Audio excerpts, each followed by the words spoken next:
E aí, pessoal, tudo bem? Estou trazendo aqui para vocês um vídeo do Daniel Martins de Barros. Esse vídeo sobre medicações, onde ele tenta amenizar o lado das medicações psiquiátricas. Ele tenta dizer que as medicações psiquiátricas não são assim tão nefastas, principalmente os tarja preta. Veja bem, os benzodiazepínicos. Uma hora eu vou fazer um vídeo só sobre benzodiazepínicos, mas ele tenta alertar que pouquíssimas pessoas vão ter dependência na utilização dessas medicações e que nenhum médico vai deixar de prescrever uma medicação para diabetes ou hipertensão. Que as pessoas não questionam quando elas têm diabetes ou hipertensão de que elas têm que tomar esses remédios pelo resto de sua vida, mas questionam em relação à medicação psiquiátrica, e aí eu creio que exista possivelmente uma falsa analogia. Não é uma boa analogia, porque de fato as medicações para hipertensão e diabetes são medicações que estão sendo prescritas para condições muito bem estabelecidas, e não existem estudos que mostram que a pessoa ficando sem a medicação, ela, por exemplo, pode ficar melhor, ou que ela tomando somente durante as crises, ela pode ficar melhor. E para as medicações psiquiátricas, existem estudos assim, estudos longitudinais que mostram que de 20 anos as pessoas usando medicação, e grupos diferentes, pessoas usando sempre a medicação e pessoas e pacientes usando a medicação somente para crises, e há diferenças cruciais entre pacientes que tomam a medicação durante um curto espaço é terrível, né? Durante um curto período de tempo, e que logo desmamam somente para cortar a crise, e pacientes que usam indefinidamente a medicação. Então, o número de crises de internações era menor, é significativamente menor pelas pesquisas que vou colocar para vocês na descrição, o material de revisão da Fiocruz, pelas pesquisas que foram replicadas nesse sentido. Então, alguém só vai debater bem se trouxer estudos longitudinais ao longo de vários anos que mostram que os pacientes que estão tomando indefinidamente suas medicações em longo prazo, que estão sempre tomando medicação, que esses pacientes estão com um prognóstico melhor do que aqueles que tomaram somente para cortar a crise.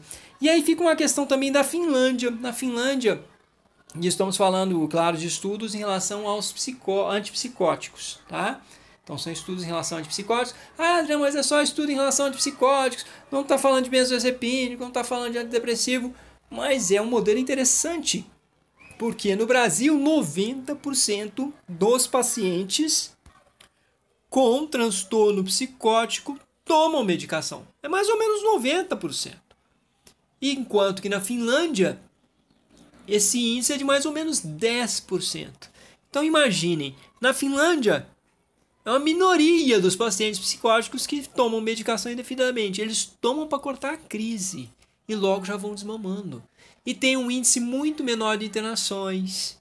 E esse índice muito menor de internações e de recorrência de sintomas, ele é muito menor também nesses estudos longitudinais de pacientes que tomam medicação somente em curto prazo, no máximo 42 dias, 7 semanas, 6 semanas, já tomando para cortar a crise e depois partindo para o desmame e deixando de tomar.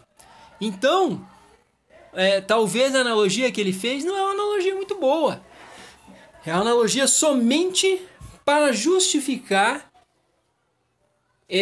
esse cenário, que é um cenário onde a população está supermedicada e os transtornos mentais somente aumentaram, e existem estudos longitudinais mostrando que o ideal seria talvez usar a medicação somente para cortar a crise, principalmente aí no caso dos transtornos psicóticos, que é onde temos esses estudos, do que para ficar tomando indefinidamente. Essa coisa de tomar, tem que tomar sempre o remédio, tem que tomar o resto da vida, isso não se sustenta segundo essas evidências dadas por essas pesquisas, esses estudos longitudinais.